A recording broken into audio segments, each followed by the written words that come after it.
name is Tristan. It is January 16th, 2019. It's about 12:40 p.m. and I'm gonna do my chest tube video. So before I go in the room and meet my patient has come in for trouble breathing. We did an x-ray and we found out she has an empyema, which is an infection in her pleural space of her lungs. And so she's gonna need a chest tube. So we're gonna go in and we're gonna talk to her about it and teach her about what the chest tube entails, and we'll go from there. So, knock, wash my hands. Hi Brianna, I'm Tristan. I'm gonna be your nurse today. So, I know that we assessed you when you came in for shortness of breath, and then we took that x-ray. So the x-ray has showed that you have an empyema, which means that you have an infection in the pleural space of your lungs. And so what we're gonna have to do is we're gonna have to give you a chest tube. Chest tubes are used a lot. I'll show you this whole system in just a minute. But the doctor will put it in. You'll be awake for it, and we're just gonna give you like a local medication during it, so to kind of ease the pain and make you more comfortable. And then it will drain out the pus from the infection in your lungs, and then I'll kind of show you how we take care of it and what I'm going to assess as far as you, and then what we're going to do when we take it out and like you're going home and stuff like that, okay? So I've assessed her respirations, her breathing,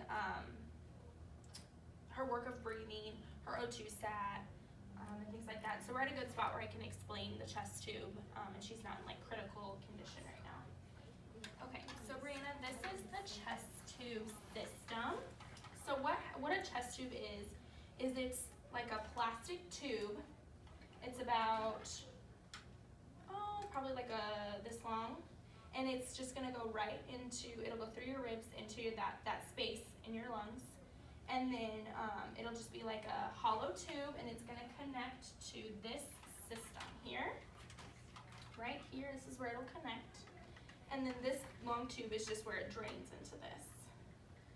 So parts of this, we can hook it up to suction if we need to. In your case, we're not going to have to do that, but if we did, we would have to get special suctioning to do that.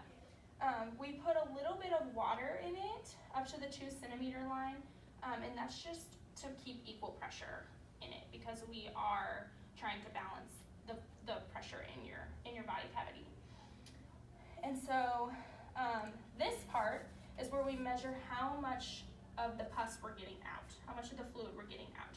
So it's very important that this part never gets dumped out and drained because we want to know exactly how much you're putting out, and we don't want to tip this over.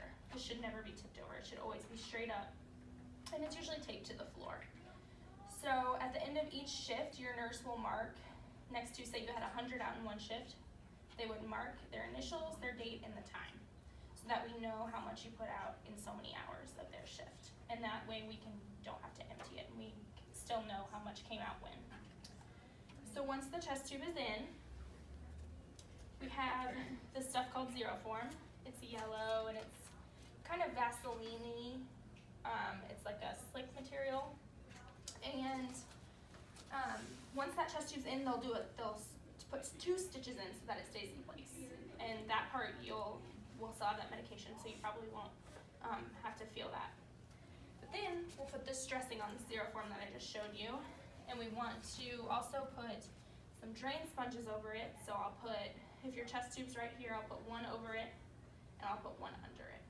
Okay, and then we'll use like a foam tape and tape around it so it stays in place so that you can get up and you can walk and things like that. You're not gonna be stuck to your bed. Okay? Once you're getting better and we are ready for you to get the chest tube taken out, we're going to have the doctor take it out. Only the doctor takes it out. I won't be able to take it out for you. And so they'll remove that stitch and they'll take it out, and then we'll assess you again, assess your breathing pattern, your respirations, your lung sounds, your work of breathing, and make sure that that's all okay and that it's okay that we took the chest tube out. We'll get an immediate x-ray to make sure that we got everything out that we needed to get out and that everything looks okay and that your lungs are inflated. And then we'll be able to send you home. But the most important part is that I will be assessing you. Each shift, every nurse will assess you. We will be paying good attention to your lung sounds. We'll be making sure that your work of breathing is normal. We'll be checking your pulse ox, which tells you how much oxygen you're getting, to make sure that that's normal. And if you have any questions, just make sure that you ask us, because I know this is a little bit foreign to you, and we just want you to be completely comfortable with it, or as comfortable as you can be with having this. So chest tubes are something we work with a lot, and we're gonna be here to watch it and take care of you and make sure that you're doing okay with it. Okay. Okay, do you have any questions?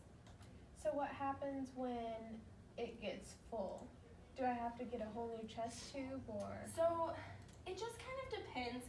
Usually, well, let me start with this. If it gets full and we need to replace it, we put it in like a red, it's called a biohazard bag, and we put it in our, like, a certain room, and then somebody takes it away. Usually, if it gets full and you're getting towards the end where we're like, okay, she's pretty well recovered, she's gonna get it out like later today or tomorrow morning, we'll probably just take it out and not put in a new one. If you were to fill it up and you still have a lot left, then they would replace the chest tube. But you already would have that incision, so it should make it a little bit easier. Okay. Any more questions? No. Okay, that's it.